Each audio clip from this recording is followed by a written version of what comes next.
So yeah, last time we finished here, I think, with the exercise extracting geometry. Any questions so far to this stage? So extraction or anything, did anything come up? Guess not. So let's dive straight into extracting materials, I'd say. Can I say a word? Sure. So I was working on this workflow where I get materials from Cinema 4D and I have to convert them into OpenUSD. And I didn't build a table. And then last week we went into you have to build a table to do a conversion. Well, it works a lot better now. So what kind of table? All right. If you want to convert something, you need a conversion table. So what will go on the one side and will transfer to the other. Since I'm just doing my stuff with AI, I was just pointing at the documentation, thinking that it would figure it out, but it didn't. So there is stuff that you still have to do. And it was helpful to be here last week. Okay. So great.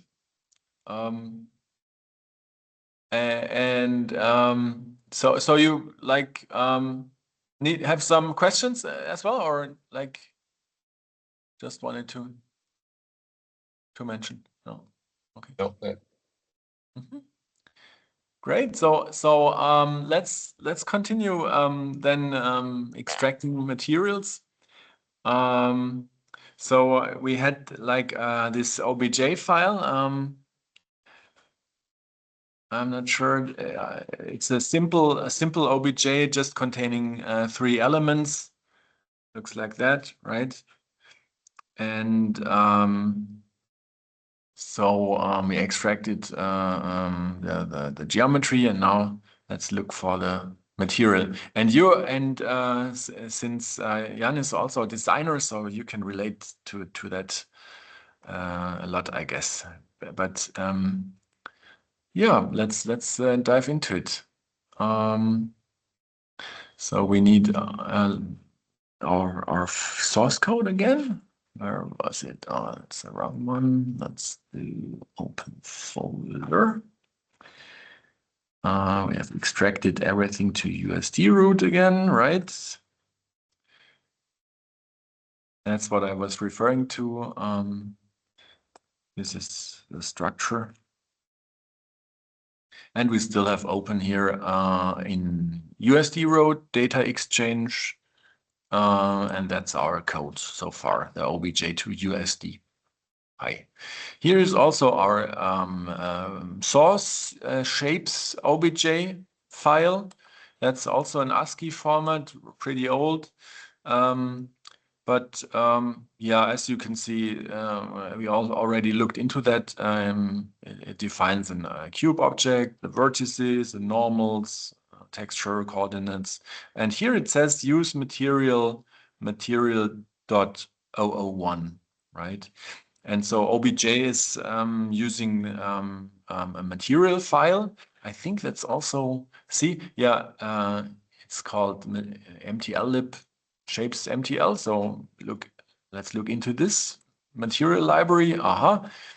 Here we have our material defined. It's basically a simple material definition just with ambient and diffuse color and a specular color and emissive color and some like specular index or something. So there is a spec for it, but yeah, it's pretty much every 3D program and also Blender here can use or produce OBJ files. And what we want to do is basically transfer this material information as well to our USD file, as well as the geometry. We already had that done here, as you see, right? So that's what we were tackling. And yeah, let's copy that. It says at the top of our file at this. Yeah, but we already have some stuff right here. So let's just add SDF, USD shade. I think that should be it, right? Have everything. Well, that's gonna complain. We'll sanitize the material identifiers as we did with the meshes, and we'll set up the initial shaders. Let's get each material from the mesh, add the following code to get the material and check it if it exists before creating the identifier. This will slot underneath where we defined our if mesh normals, but not inside the if statement. So what happens? We get the material by the index from the OBJ. If we don't have anything, we continue. That's also a very important function. It makes a valid identifier from a string. So you can't use any character to actually identify a prim, but yeah, for example, the dot is something you have to replace, and this function does it for you. We'll see that how it works. So we don't have mesh normals. So we're here in the extract function. If mesh normals, that's here. Same thing again. You have to do the right tab. So it's here in the for mesh in scene meshes. To recap, we load. We use the async library to import our OBJ file. We create a new stage, a USD stage. So we traverse, we iterate through all meshes in the OBJ file, which are basically three: the cube and what else? Cone and cylinder, I guess. Yeah, and here for the mesh name, we already have used the make valid identifier. And here it does basically the same for the material.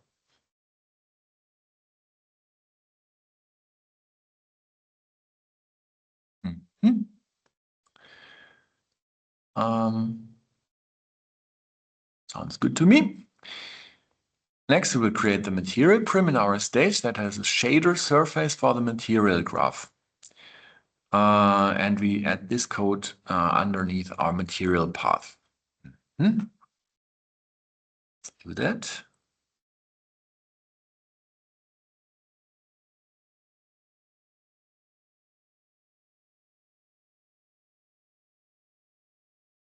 And so what's happening here? We create the material node, basically, a shader as well. At the material path /shader, right? That's its append child.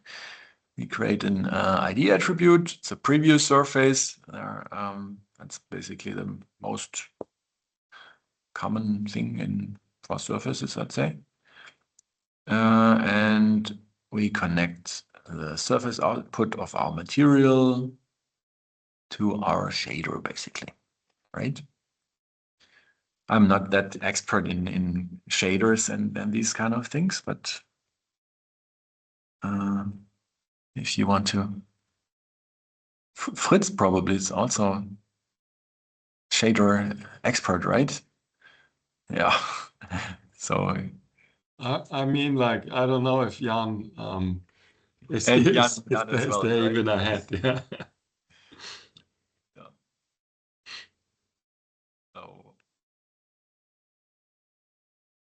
Just yeah, if you have any comments, yeah, let us know.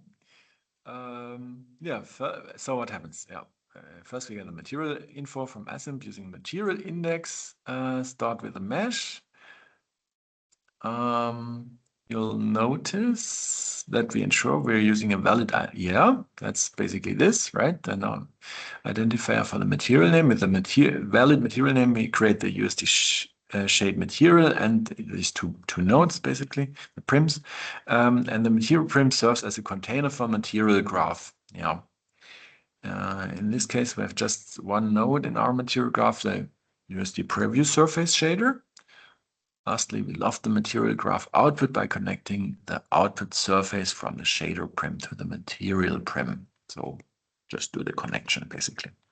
Yeah, so let's save it and see what happens.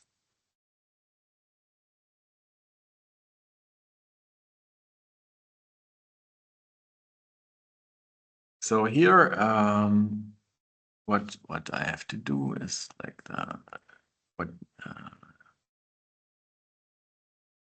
you are not allowed to do, as if I've understood correctly.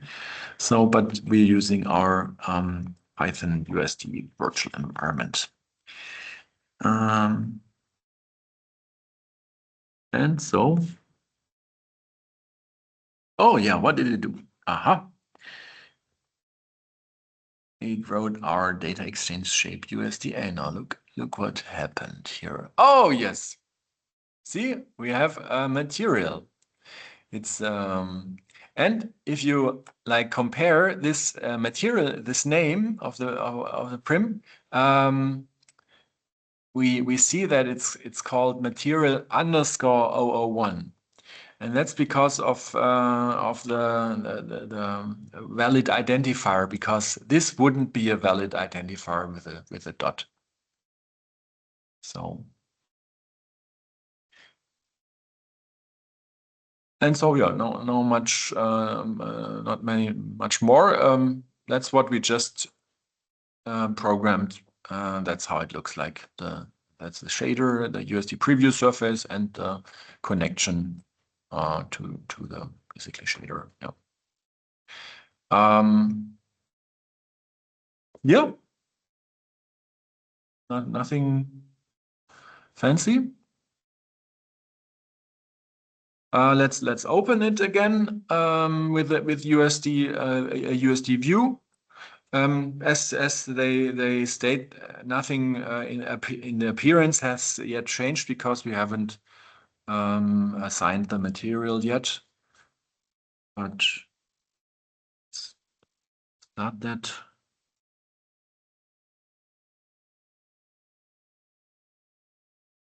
Takes a little time for me. And while it starts, can read ahead a little, maybe, you know. Then a USD, you open, click on material. Should look like this. Yes. Aha. Oh, whatever. So it's still loaded it. We have our material 1, 2, and 3. 2 and 3. Yeah, and basically it's with our output attribute here as well. Good shader, right? So yeah, that looks like described.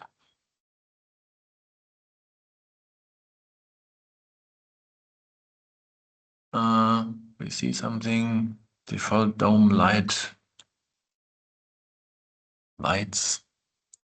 should be here. Enable default dome light. Oh yeah, nicer.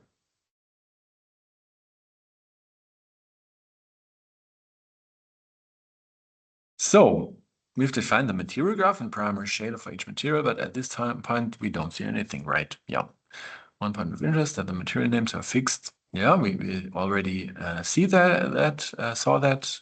It changed from .001 to _001. Period.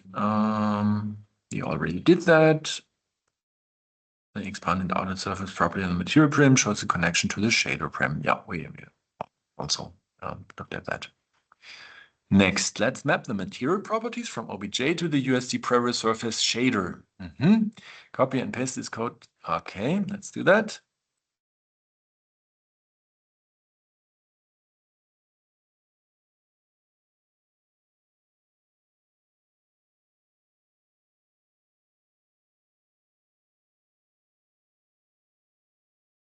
So what happens? So from this material we got from the OBJ file, if we take that the different elements of a material description. So diffuse color is basically the basic color, and you designer guys correct me. Emissive color is as if it would like be emitting a light, like a light bulb or something. Or like yeah, specular is like, and it reflects. And with the roughness, you can like determine how much specular effect is in place. So it all depends on the shader model. Yes. yes. And so it's. But we just have a preview for surface, which is the symbols that you have in USD. That's also this specular workflow.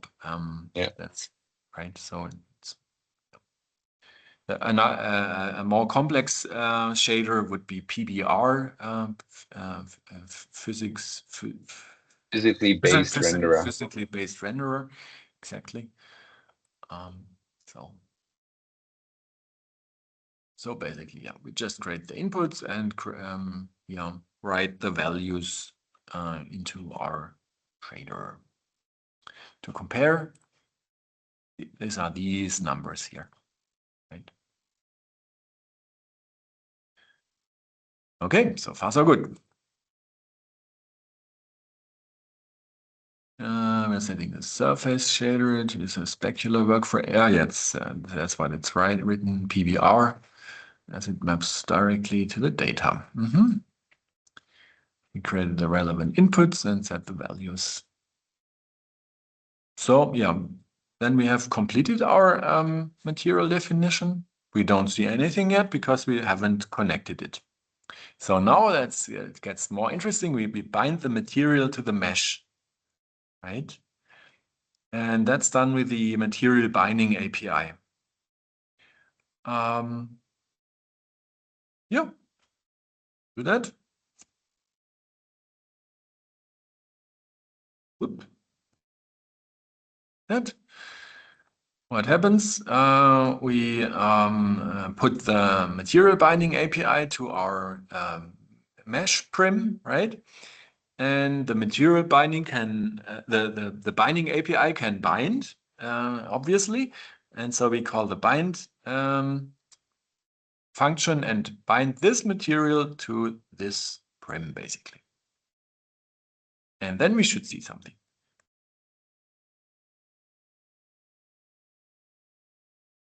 If you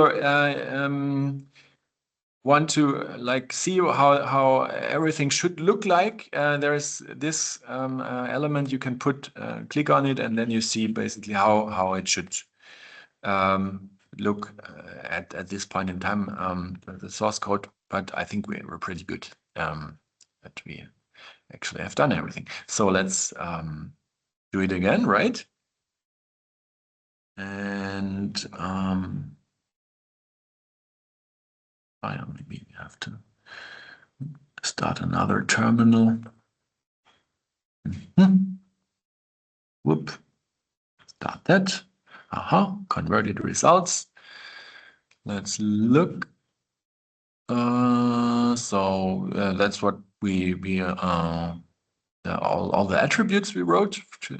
So nothing emissive, but yeah, some grayish things.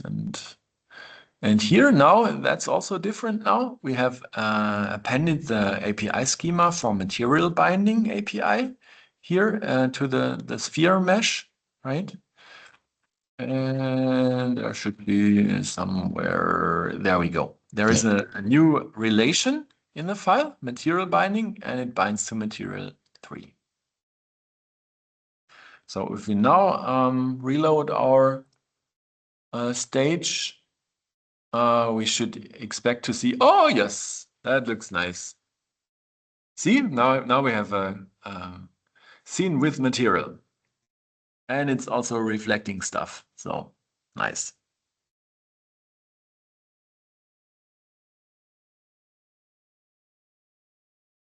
Reminder, so I press the Alt key while dragging with the left mouse button. Then you can like move around here.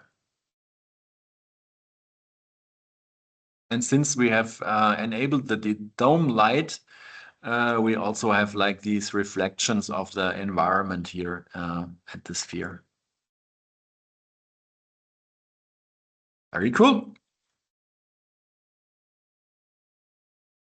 Now she's leaning. Yes, we do that. Notice the diffuse and specular difference. Yeah, we have. That's what.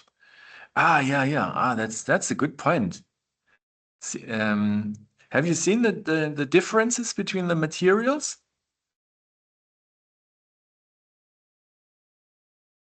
What's the difference? You mean the diffuse and specular, the amount of specularity? Yes. Yeah. Where does it come from?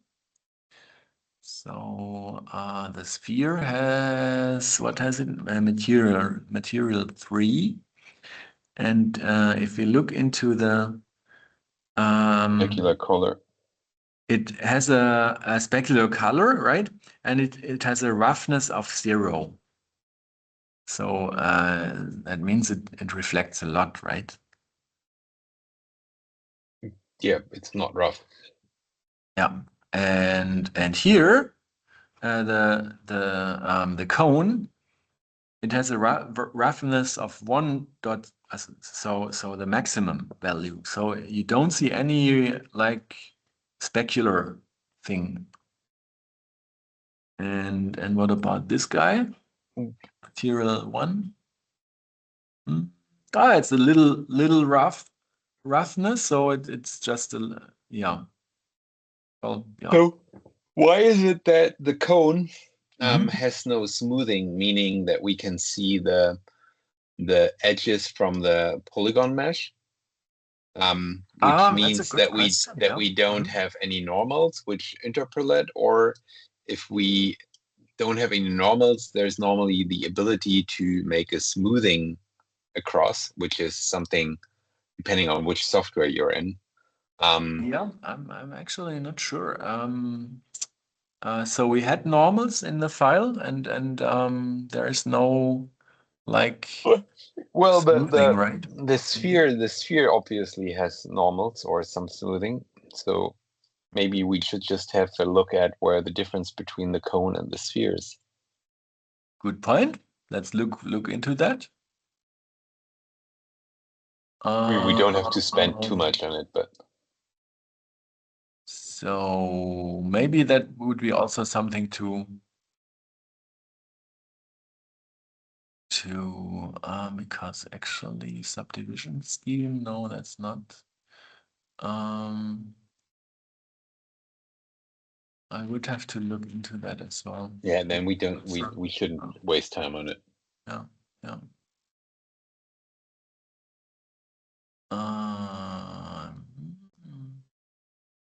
There should be some interpolation or something. I don't know. Yeah, would be a thing to look into until next time, maybe. So, yeah, good question.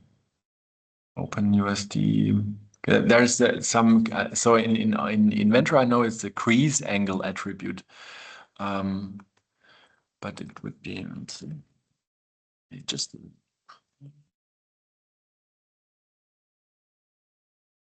Something. No. Yeah. Well, if you come across it, that's you can tell. Okay. So if there aren't any questions or remarks, I'd go to asset validation. So asset validation will explore USD checker and use it to validate our asset. Look at the Omniverse asset validator. So yeah, let's go into it. What is asset validation?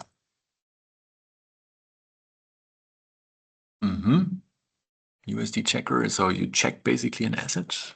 Why would you want to do that? Do you have an idea?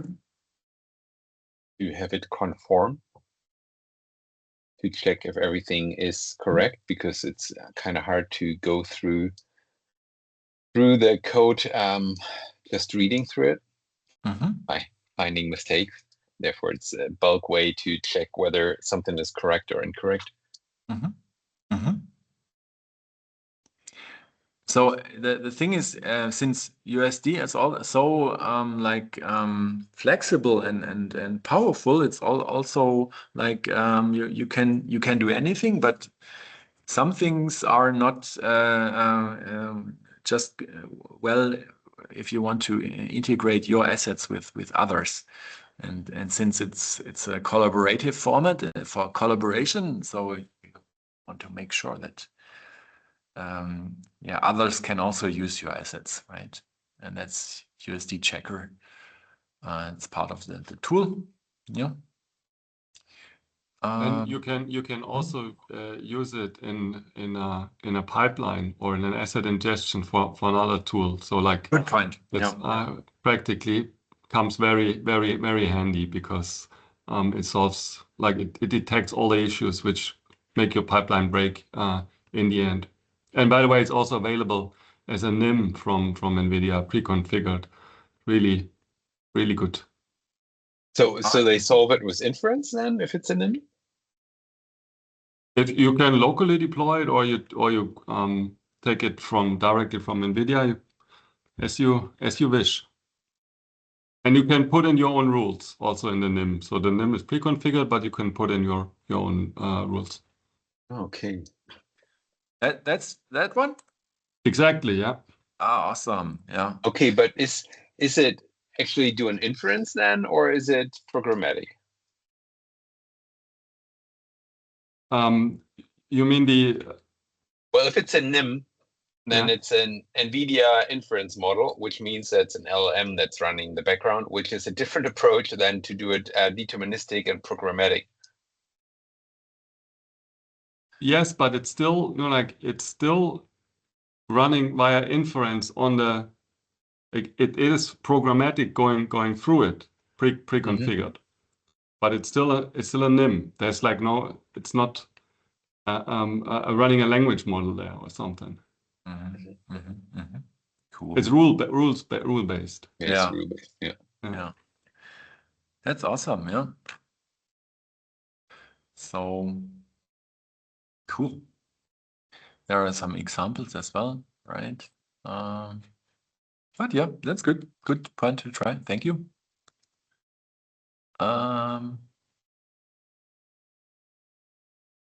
There is also like an Omniverse asset validator, as you see here, based on USD checker, and provides a GUI. Yeah, basically, it's different rules to check, and it does it. Yeah, so let's go into an exercise and validate some assets. Yeah, as I said, flexible. With your data exchange implementation, you can test it against different test assets. That's also if you do like code development, you do a test-driven development. So you always check if what you do is like valid. No. By the way, how do I... Okay, asset validation and testing. So it tells me how to test it. Okay, if I want to get a more general overview on testing, on how to do it and what to look out for, do you have an idea, like a high-level entry point? Well, there is like for development, there's it's test-driven design basically, and test TDD. TDD, That's a whole like methodology how you basically develop software. But especially if you work with AI agents, I think it's also a good approach because before you actually develop code, you describe the tests. And say, okay, I test it like that and that and that. It should be do that. And initially all tests fail because you don't have any code yet. And then you develop against these tests. So you develop against the test. You just said what I wanted to say. Good. Okay. And that's in general a good approach because especially with AI agents, you want to be sure that actually what the AI agent has coded works as intended by you. So you define the gates and then it meets the gates. Okay, good. Yes. Okay, what does it do? It says we already created our asset, but let's do it again. So where is it? Where's my? There we go. We did that, right? So we created our shapes USDA. Nothing changed. And now let's run USD checker to see what issues we find with our asset. So USD checker. It does something. Oh. So what does it say? Sage does not specify an up axis. So it says, that's basically what check is failing. And it also gives us a little description. Stage does not specify its linear scale in meters per unit. Makes sense. Stage has missing or invalid default prim. Oh, yes, right. So three issues. Our asset is missing metadata specifying the up axis. We should fix that. And it was an oversight in the extraction phase. The missing default prim metadata is better handled during the transformation phase, but it's good that USD checker is flagging it for us. That's a common thing of misunderstanding or like when you collaborate with different people, some systems use like a C-axis as up. Other systems use the Y-axis as up. So right, some have maybe have their seen in meters per unit. Some have in millimeters, and so if you don't specify what's actually in the file, things get strange because a table may be like flipped or a lot too large or small. So these are common issues, And therefore we can set the up axis information like this, and also the linear units like this. Let's do that. Okay, Michi. So in the default from Isaac Sim and Isaac Lab is meters, and of the composer is centimeters. So the funny thing is if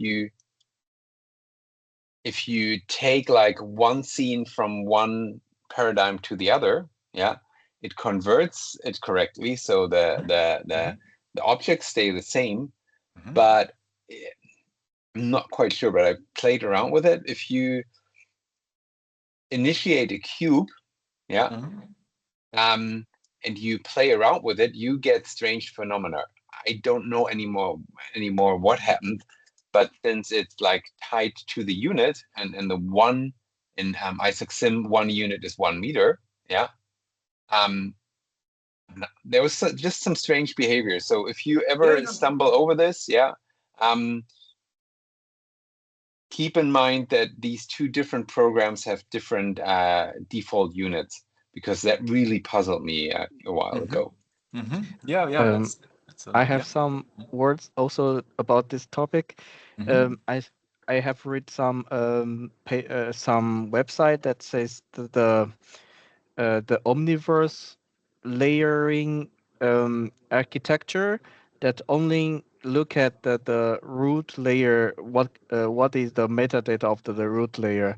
So if you use your root layer, for the unit of the meter is in 1, that means the basic unit is 1 meter, then all of your input layers, I mean the things, the objects in your input layers will be also scaled in the unit of meter.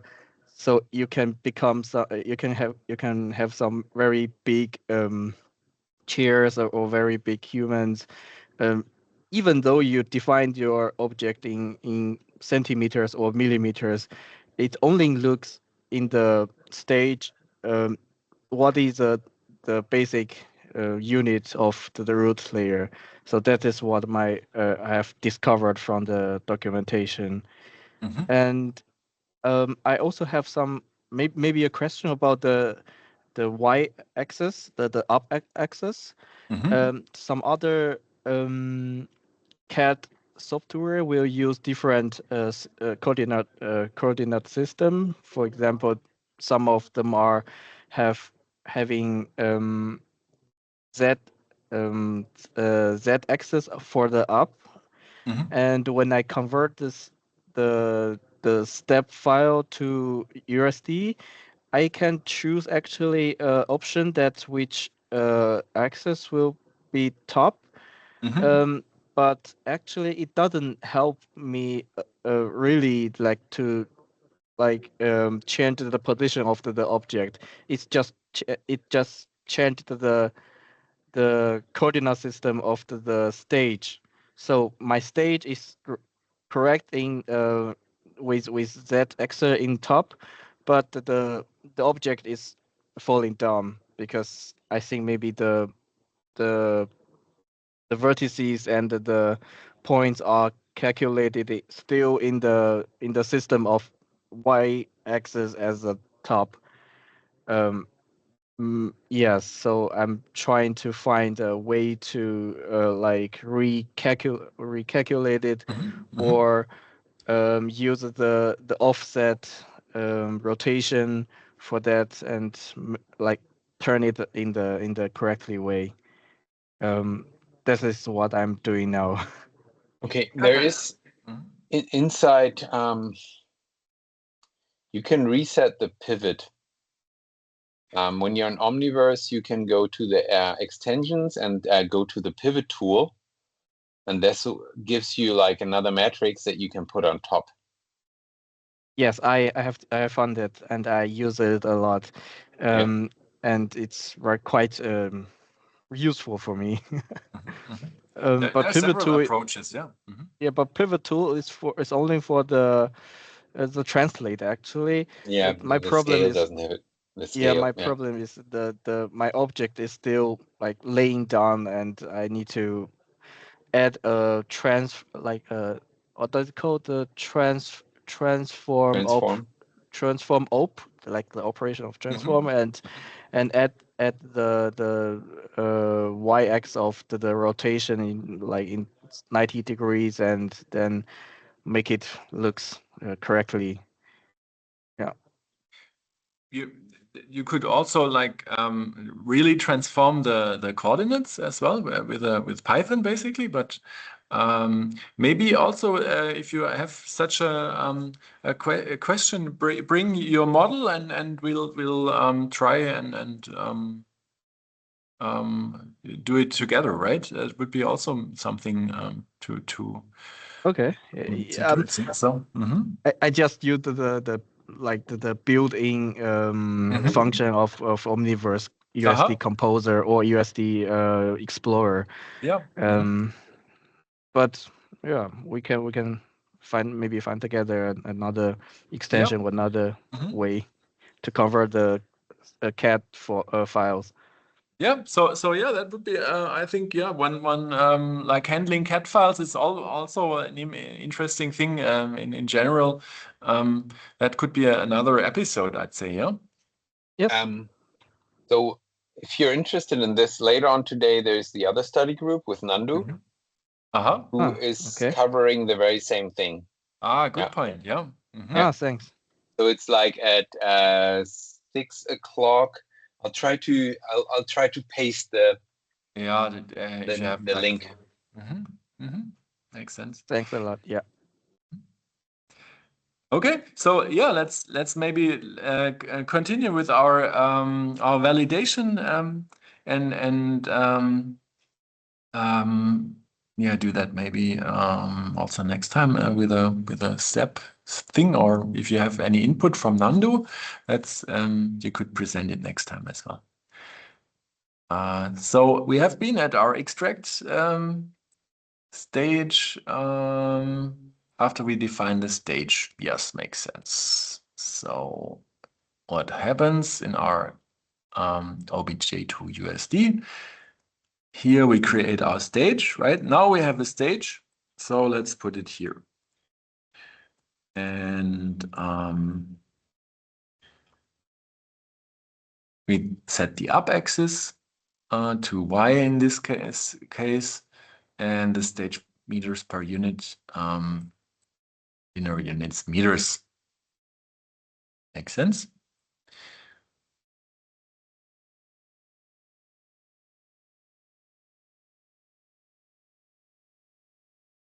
So you can quickly check if we put it into the right stage. Yeah, that looks good, right? So run the scripts and let's see what changes.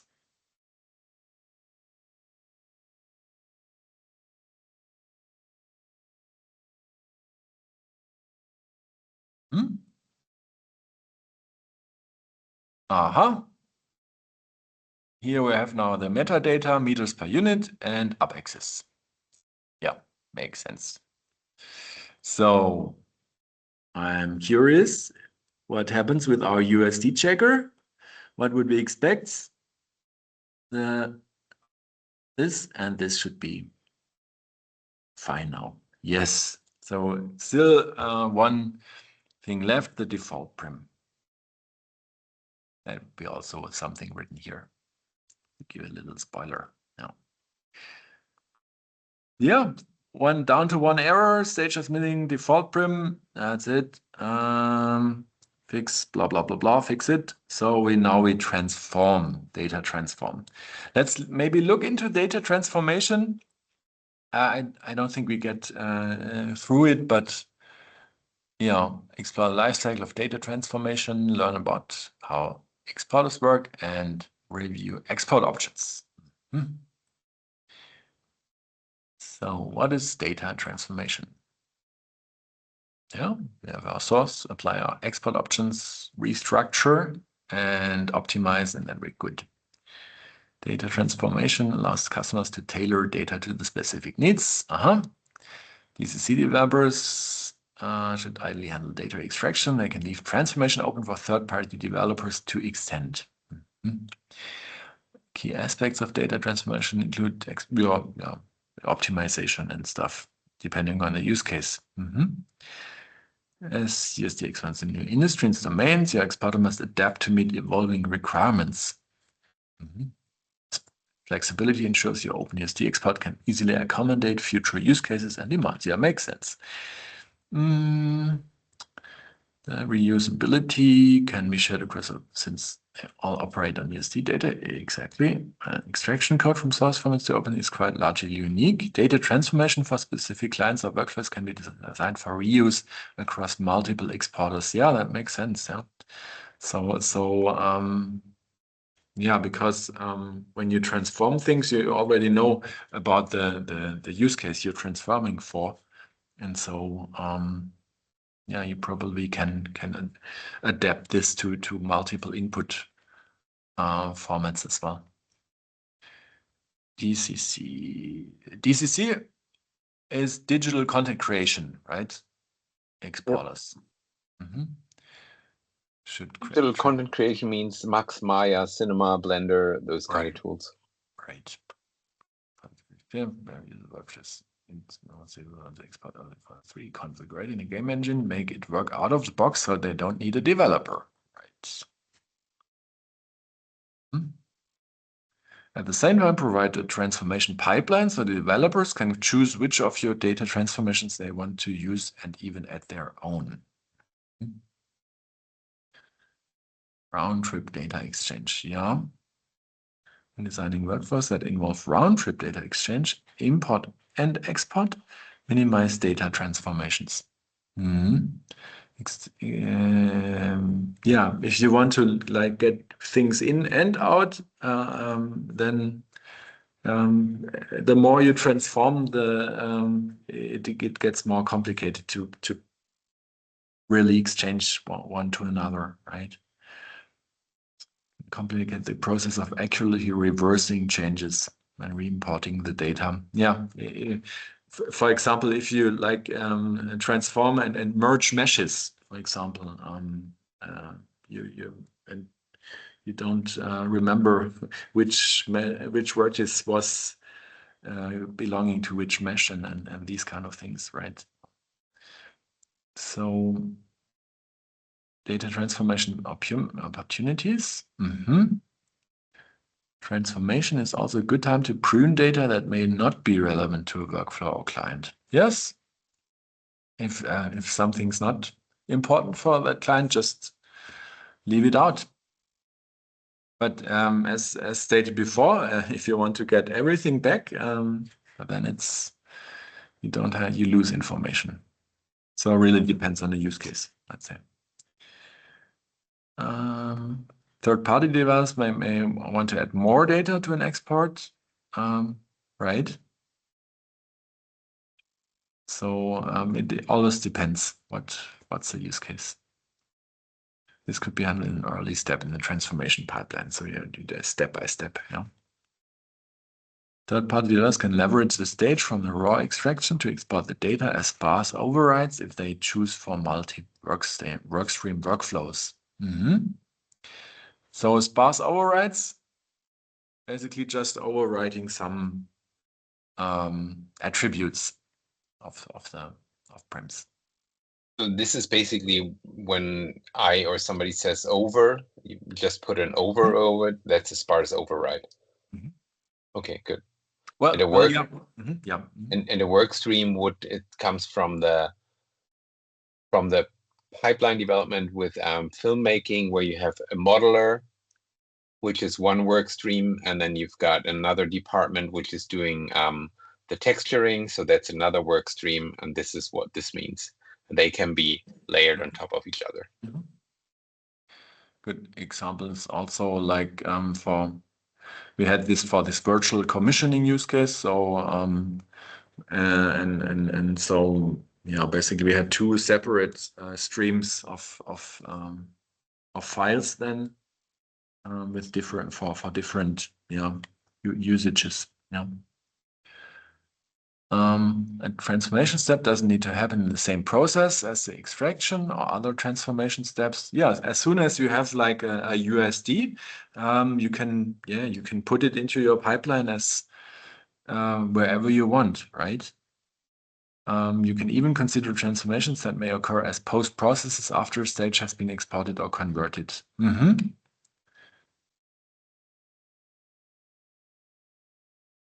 So yeah, first thing is always to bring it into USD and then do things. Here, for example, it has a physics added or some animation or whatever based on the experience. Yeah, most users expect a single file export. In most cases, it makes sense for that to be your default export. Just put everything in one file. Most organizations have established asset structure, and the export will need to transform to fit that structure. Yeah. especially if, maybe you have heard of SIM-ready specification of NVIDIA. That's something which has also several components, but I think that's going to be some later on. Asset structures might leverage one or more OpenUSD concepts like composition, asset parameters, and workstreams. The export is just one workstream of a larger asset structure. It could be additive and define new prems. Apply overrides or existing prems, as you said, Jan, that's over. And get the data and distill it down to that workstream's unique contributions. Export include export options already. Yeah, well, sure. A lot of exporters do have some options. You can then manipulate the actual transformation. Good practice to think of export options as data transformation and not as part of extraction. Yeah. So basically get any information out and then define what you want to transform. That makes sense. Yeah, yeah. Do you want to mention briefly the paper or the pull request that Aaron proposed to AOUSD or to the USD? For the ID things, I'd say yeah, that's basically a part of the if you're working with CAD or PLM systems or something, that's a good thing. That might be too deep for now, I'd say, but we can mention it. Do you have the URL?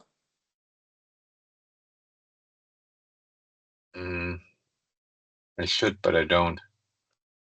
Where did I pull it out? Wait. Give me 1 second. I'll talk about it in this for a second. So if you have a PLM system or a CAD system, it's very likely to give you a unique ID, which is independent from the namespace. Whereas USD originally came from Pixar, and they just dealt with namespaces. So inside OpenUSD, the classic way is to go with a namespace. Which gives you some problems and some benefits. So when it comes to digital twins, it becomes more important to take care of these additional identifiers. And we before, and like in some days or some classes before, we defined that you can add additional attributes, and then you can write the identifier into the attribute. And Aaron just came up with a scheme, or is he suggesting a scheme or a definition into OpenUSD of how to deal with these and to standardize them. And I will, 1 second. Have you got the link? Yeah, because otherwise I think it's too unrelated, basically. Yeah. If you haven't looked into that before. No. So that's also an example how the OpenUSD standard evolves. Basically, that's a good thing to see here. This is okay. Too many requests. That's interesting. It happened to me as well today. So anybody can contribute to the OpenUSD standard, kind of, right? And actually, I close it here. Maybe if I close it here, then I don't think so. Yeah, but click it one more time. It's an open standard, and so it's by a GitHub repo. Maybe you can try to open the link with the incognito mode. Yeah. But well, basically that's how it works. I just opened like the USD proposals repository, And the thing Jan talked about was like one proposal for how to deal with IDs of source systems, basically. And here you see the workflow, how changes or updates to the standard get reviewed and accepted, basically. So everybody can contribute. I would like to ask you a few questions about this topic because I'm not very deep yet into the USD. So, and you are touching the topic of PLM. So I guess this also relates with the management of alternative parts in the PLM, and also some difficult cases in the past. For example, when you have parts of different colors, when you can have alternatives for parts with different colors, how is this managed actually now with OpenUSD? That depends really on the use case. What do you need? For example, for the colors as well. In the source systems alone, there are different methodologies to manage that with code rules, or you just have basically some codes, but not parts for that and these kind of things. This just deals with like different IDs, identifiers, and where to put them. Since in USD, you identify basically a prim with its path, right? And so for your example with a PLM system and the different part numbers, that would be also some element of the transformation process. When you have like a source file in your PLM system, you first transform it. In this case, I would transform every information in your part file, so you have every information available, and then basically see how it fits into this digital twin, in this like holistic digital twin structure. And this is also like it depends. Are you going for an assembly planning process or for the supply chain simulation, right? So that's something we and I think Jan also want to mention that we deal with in the Alliance for OpenUSD with a digital twin working group. That's and if you're interested, you're very welcome to contribute use case you have in mind for these kind of questions. Thank you. Yeah. So basically, if you have the governing body, which is your PLM system, which has all the information, and the question is for your digital twin, how separated is it from the PLM system?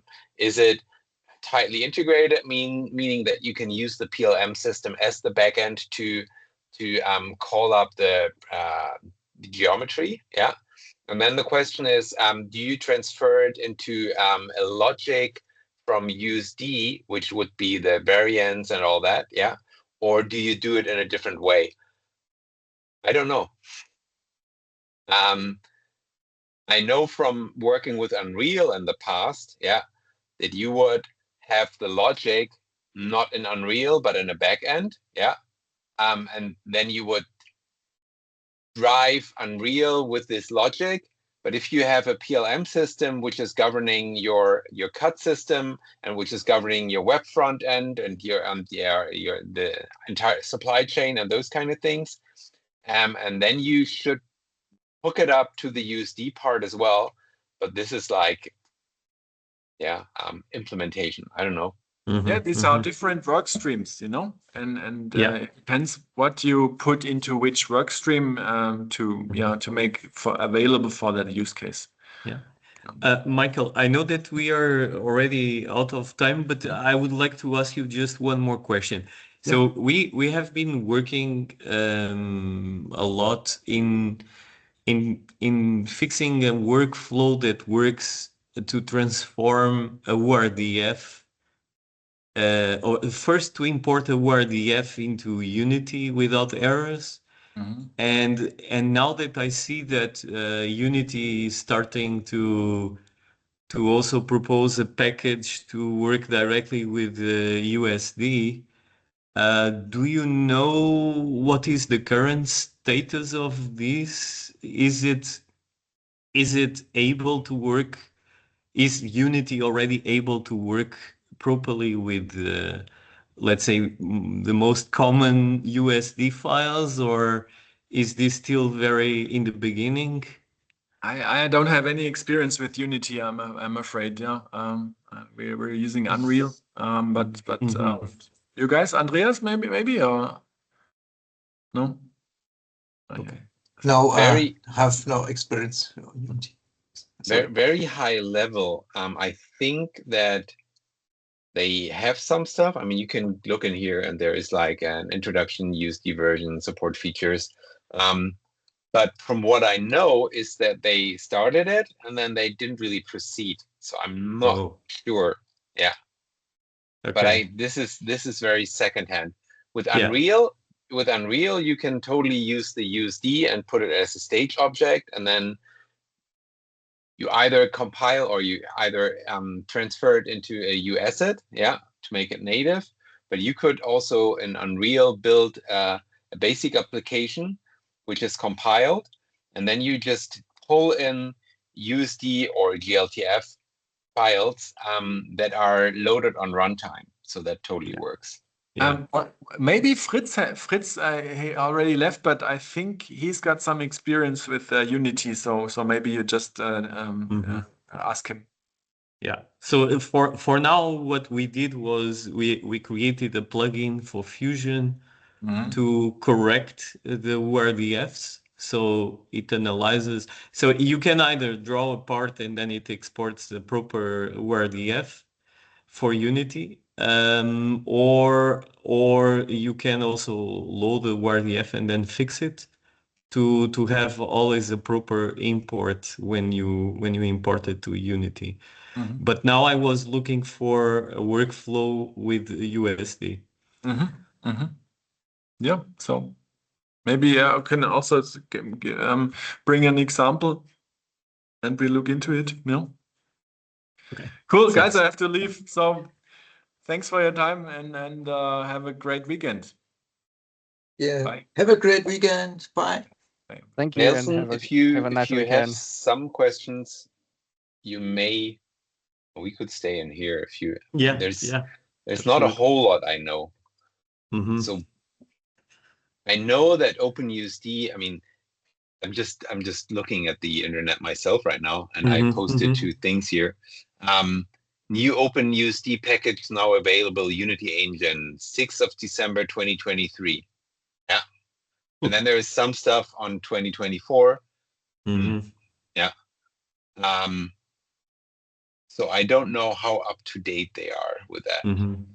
There's a Unity Wang, do you know anything about this? Because I think I saw you raising the hand somehow. I have a little bit Unity experience because in the school we use Unity to develop some VR AR stuffs. Yeah. So I have a little bit Unity experience, but not so deep.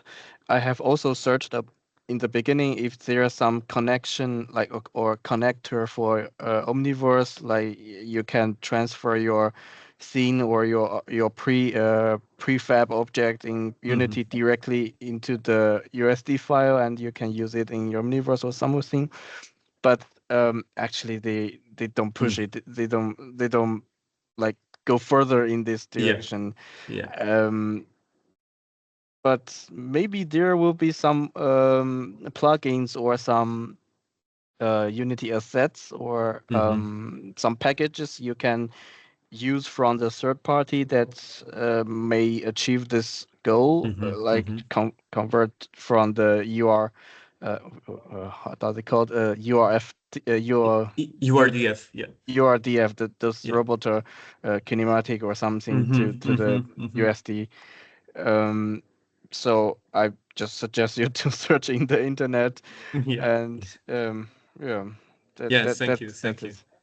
Yeah, thank you. I mean, our goal is to have a good workflow to bring to let the students design new robots and then bring it to Isaacsim, but also to bring it to Unity, right? So then we found out that we were having a lot of errors with the WRDF during the import. So we fixed those errors, those common errors now with the plugin for Fusion. And now it's much more stable. So we get rid of these annoying importing errors. It's nice. It's nice. Yeah, I have heard and it's open source. So if you want, I can also share the link on the web to also get access to the Fusion plugin if you want. Actually, I don't work with robot arms or other robotics. Yeah, it's interesting, but I more no, I don't need it. Yeah. I'm just interested. I was trying to ask another question about the like the naming of the hierarchy or some assets. For example, there's another stuff name. It's called digital twin assets administration shell, like AAS. Our company is trying to integrate this or archive this in with USD. Which company is it? I work for Festo. Okay. So okay. So we have some products. Yeah. Okay. So you're with Christian Bard. Yeah. That's correct. Good. Okay. Good. Okay. I was at the Factory X Days 3 weeks ago or 4 weeks ago now. I was also there. Okay. So we might have bumped into each other without knowing. So yes, Christian and Festo is looking into the AAS. There's also the Arena 2036. Yeah. So they are also looking into this, and Christian I'm trying to push Christian to work together with Bernd Lüdemann from the ITE Institute, or no, IPE, ITE, I don't know. Or ITA or something. Yeah, in Sonthofen. Yeah. So that's part of the what is it called? Part of the Hochschule there. Anyway, and Bernd Lüdemann is going to be at the GTC, and he is interested in that. And people from his institute, he's telling Pooja, who's working on this, to work more intense on this. And there will be a GTC, a meeting next Monday from the OpenUSD group, and I'm trying to get Bernd to this so that he talks to Aaron Luke, because Aaron Luke is working on this. I made some sort of paper where I tried to figure out how to integrate this. What is your GitHub handle? What do you mean, a GitHub handle? Sorry, I don't have any like official GitHub. I just use my private GitHub account. But you've got it. But if I want to point you at this paper so that you can read it, then I need your GitHub handle so that I can give you access. That's what I meant. Okay. Maybe I'll have to find my GitHub. Was that something for you as well, Nelson, the AAS? No, I have no idea. Maybe you can just say a few words about it. Okay, the AAS, Asset Administrative Shell. In German, it's called the Verwaltungsschale. Yeah. You mentioned one time. Yeah. Yeah, which basically is the German approach to define everything. to be able to have a defined body of how to handle and how to govern digital twins, pretty much. Yeah. Yes. So you can probably say more about this than I can, Wang, because you're deeper into this. Yeah.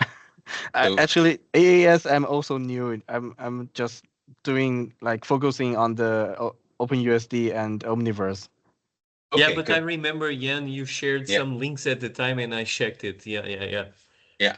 So basically, the AAS is the German approach to define everything so that we can start working. Yeah, which is nice, but they spent lots of money on it, and they expect now am deutschen Wesen wird die Welt genesen. Yeah, which we tried this in other ways, and it's not good.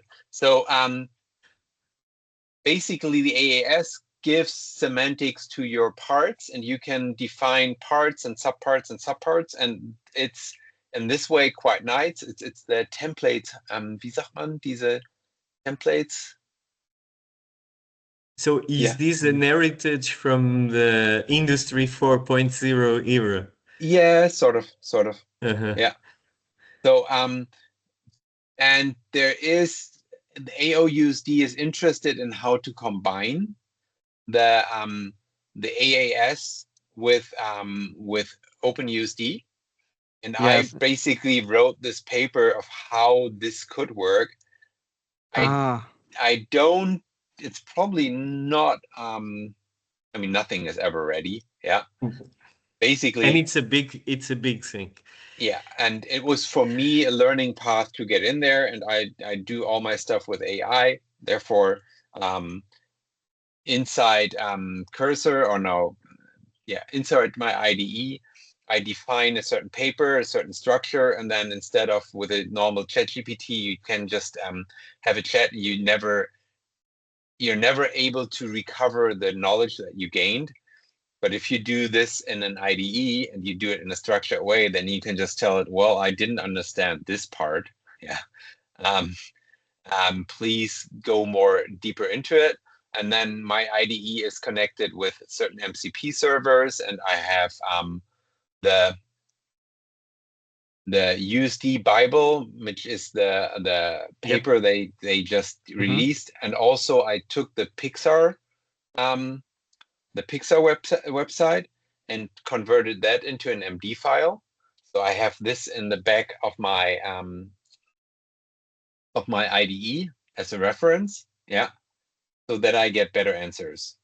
And with this, I composed this paper about the AAS, picking up an idea that Aaron Luke proposed, which is the composable bindings, which is basically, I can AKA. So this is a paper that Aaron Luke made. Oops. Basically, what you have there is they're taking the V model of software engineering and apply that to digital twins, and you loop or iterate through the V. And if you have a digital twin and you've got different groups of people that are working together, one is working on the geometry, the other one on sensor data, the next one on simulation, and you have to combine it. And if you try to hard code it, it will always break. So you have to make composable binding, which is declarative binding, and then you have to have this solver in between, which solves the declarative binding. Yeah.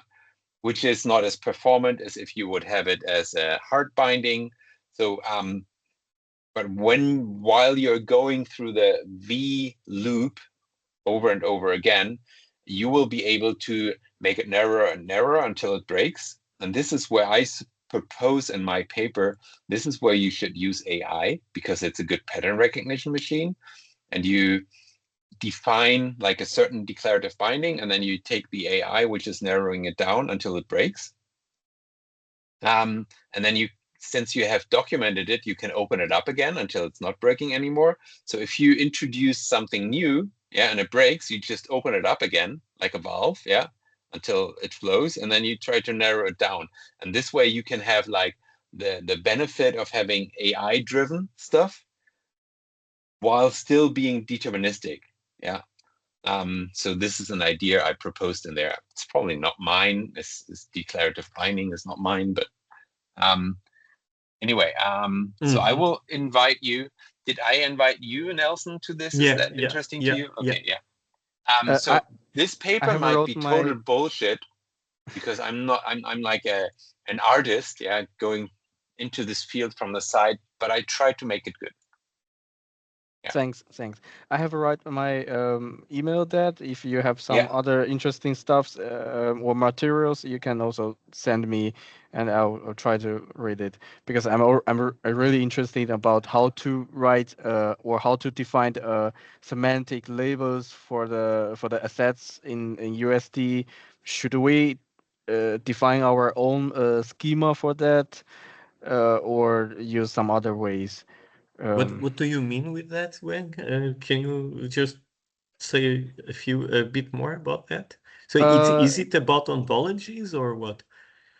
No, it's just because the products of our industrial, we have some different semantics, like to tell the machine or to tell the computer, this is a sensor, this is a actor, and this is some semantic labels or so there should variant be names. I mean, either you develop your own ontology, or there should be ontologies already matching your use case somehow. If you look for ontologies on the web, you should find these semantic definitions, I believe. Or Jan, do you know a bit more about this? Okay. You're introducing ontology, and I looked it up the other day. Ontology again against semantics. So ontology is the structure of things, yeah, how it's being structured, and the AAS is mainly taking care of the semantics. So what is it?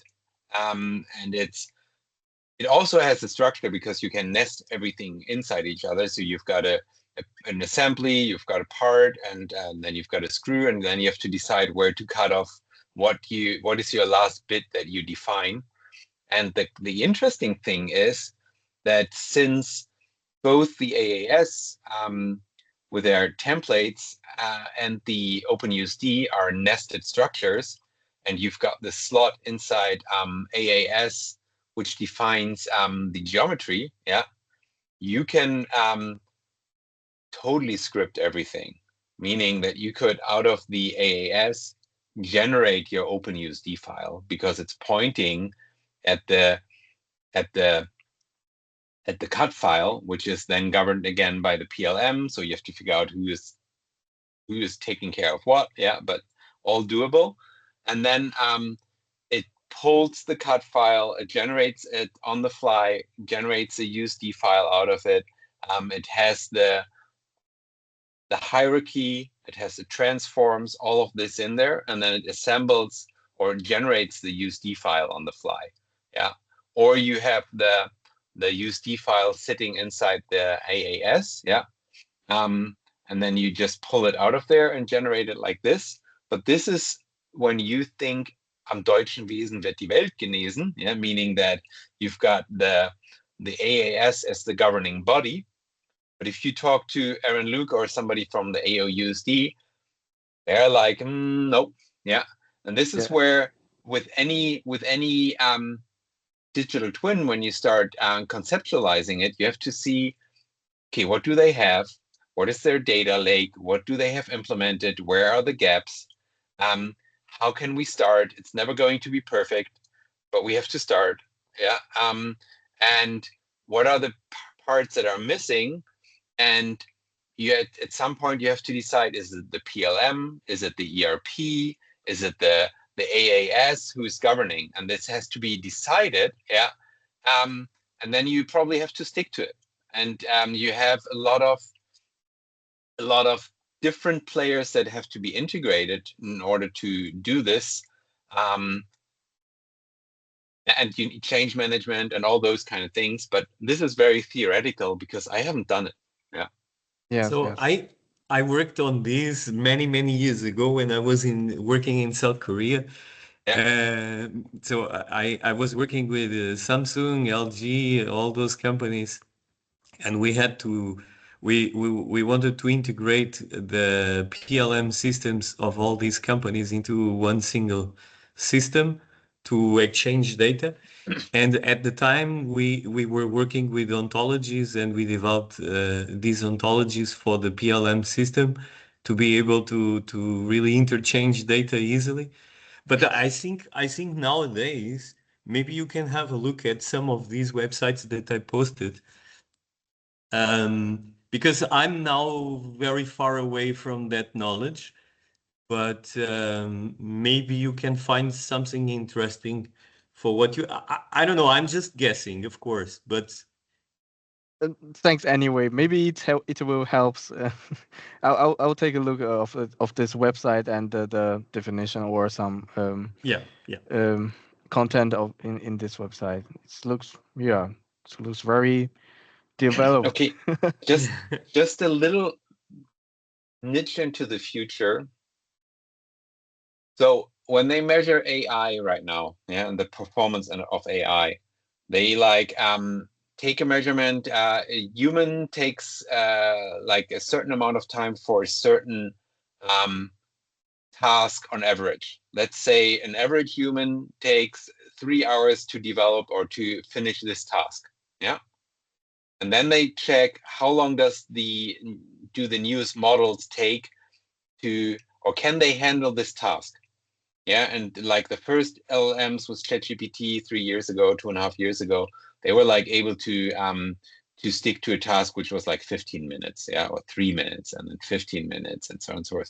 And if you look at the amount of time that the doubling of time that the LLM can actually stick to a task and go through the task, yeah, if you see how long this doubling is, it used to be 7 months. So every 7 months you'd get doubling, which is this nice curve that we've heard about. Yeah, it's an exponential kind of a curve. new model. Yeah. And now it's going down to 4 months. So the doubling of the amount of what an LLM can do, which means that right now LLMs can do like tasks which would take us humans 8 hours. Yeah. And then they start splitting up with agents and sub-agents and so on and so forth. And this is just accelerating, and it's accelerating even more since these in Anthropic, since last November, nobody's writing code anymore. Yeah. So Claude, Anthropic, the models are being developed by the models right now, which means that the acceleration speed is just going up. So we have companies like SAP, which have these ERP systems, yeah, and everybody's depending on them, and they're like secure in the companies, and nobody will ever push them out because everything is built on top of each other until memory is solved.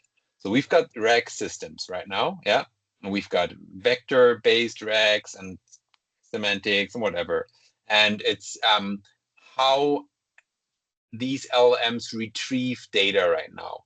And it's depending on their context window. So the longer the context window and the better the system of how they can make this retrieval. And there's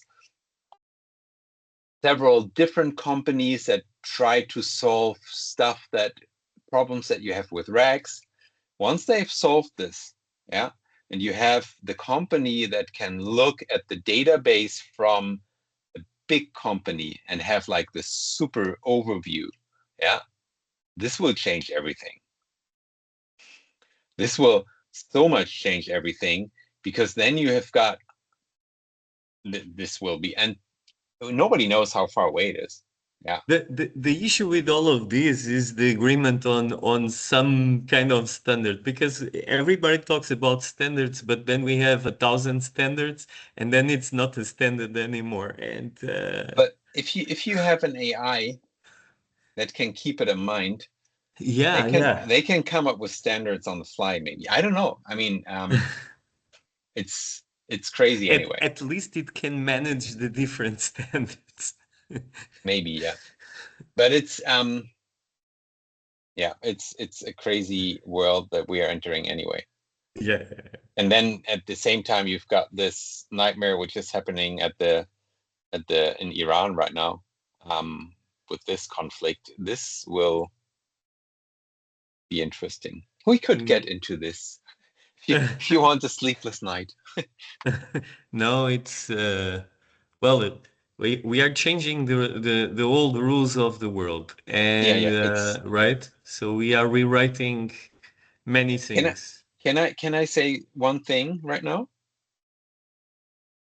Doesn't matter what happens, same planet. Yeah, same planet. I mean, you're from China? Yeah. Yeah, I'm from China. Yeah. Yeah, and Nelson, you're from Portugal. Portugal. I'm from Germany. We speak English. Same planet. Yeah, let's stick to this. Whatever happens, same planet. Yeah, we have to solve it, and we are not solving stuff right now. It's total bullshit what's happening right now. And it's really important that we, as being from the same planet, yeah, and that we don't run into the danger of hate and misconceptions and Yeah, exactly. all Chinese people, and it's a total surveillance state. Yeah, but at the same time, they just managed to get poverty solved. Yeah, and they're super fast with implementing stuff, and they've got an awesome machinery which has its downsides, which you probably know more about, Wang, than we do. Yeah, but I mean, these white bastard Europeans just 5 years ago, they were saying the Indians and the Chinese, they can only copy what we can do. Yeah, we are the creative ones. It's not within their culture. This is so bullshit. This entire thinking. Yeah, Absolutely. we should like what yeah, what Asia is doing. Yeah, is so amazing. Yeah. Yeah, and let me tell you this. The thing is that even if that would be the case in the past, that you needed to copy, that is exactly the problem that we have in Europe, is that because we don't have a safe environment where you can copy, then we don't learn anything. We don't learn anything new because we are always afraid of copying, or afraid of infringing patents, afraid of something, right? I'm developing a new company with a friend, and we spend more time and more money trying to get around patents and getting around certifications than to really develop the product or the software for the product. It's just insane. You want to give up before you begin, because there's so many boundaries in there. Yeah. I mean, coding is solved. Yeah, meaning I just rebuilt yesterday my entire framework. Yeah, because I thought I had like changed it to skills, which I hadn't. Yeah, and I went from Cursor to anti-gravity because I was going through shitloads of money with Cursor, because I didn't get the right price plan, and then anti-gravity just gives you Gemini has like these huge context windows, and the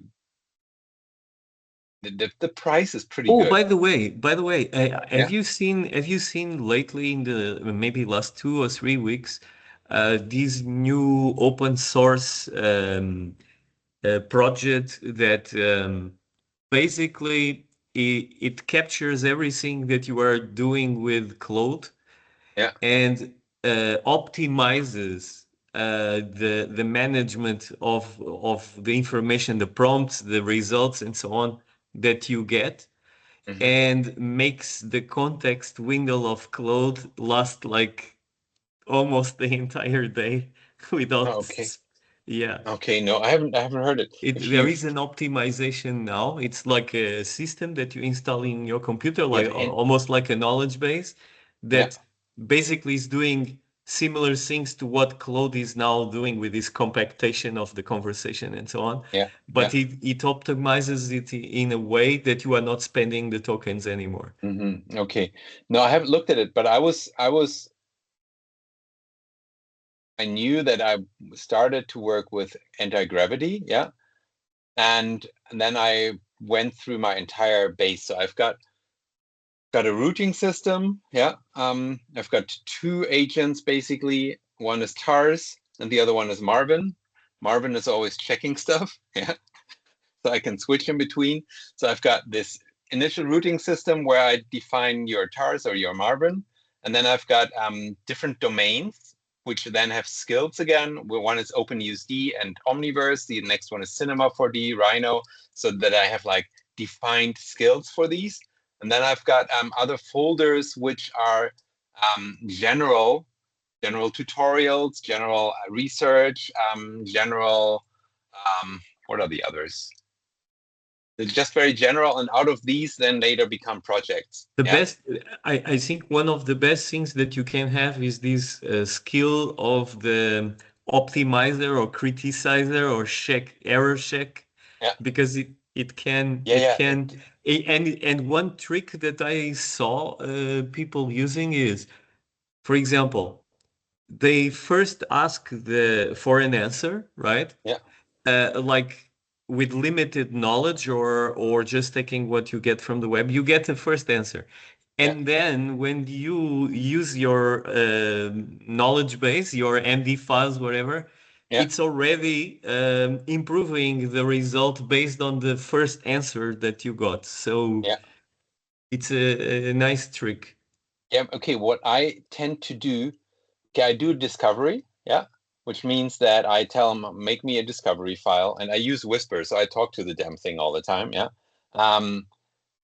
so let's make a discovery, and then I define the subject. I try to define the title already, and then I start talking a little bit, and then I've got a template, which is like my discovery file, which already has it in a really structured way, and then it generates me a prompt from what we already have, which I then take to Perplexity or to ChatGPT, and then I've got this very long discovery paper, which is like can be 4,000 lines or even longer. This is like everything is dumped in there, and out of this, I'm also with templates again. I generate either a research paper or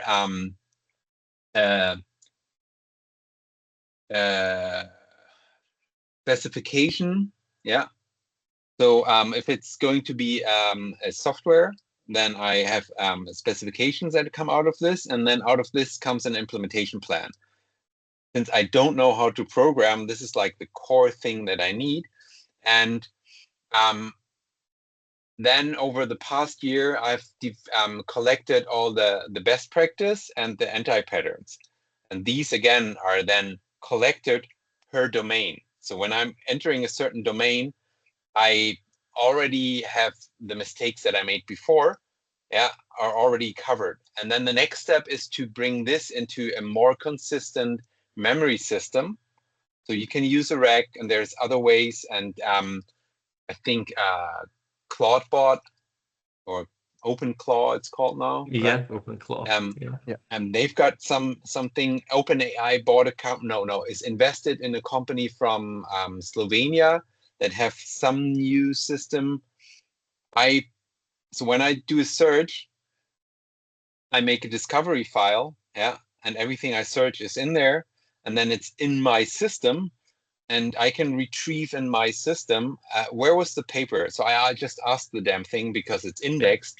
So I've built myself this agent already, and this skill to be able to do this is super important. Because with OpenClaw, we saw what will be possible, but this thing is just very, very open. Mine is at least still in the IDE. But to be able to build your system and to define how it's built and where it fails and how you can improve it is really important to go forward to be able to build these new frameworks. I think. Yeah. Thanks for sharing. Thanks, and I'm going now.